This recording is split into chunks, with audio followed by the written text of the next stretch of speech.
I ran into this last week. Here's what fixed it for me. If you're looking to check your transaction history on Vodafone, follow these simple steps. Step 1. Open the Vodafone app. Launch the Vodafone app on your smartphone. Make sure you are logged into your account to access your transaction details. Step 2. Navigate to Account section. Once logged in, find the Account section in the main menu. This is usually located at the bottom of the screen. Step 3. Select Transaction History. In the Account section, look for the option labeled Transaction History. Tap on it to view your past transactions. Step 4. Filter your transactions. You can filter your transaction history by date or type of transaction.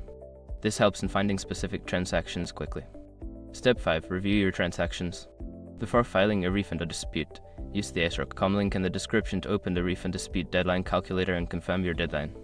Sometimes the transaction history might not load immediately, so give it a moment or refresh the app if needed. I hope this guide helps you easily check your transaction history on Vodafone. If you have any questions, feel free to ask.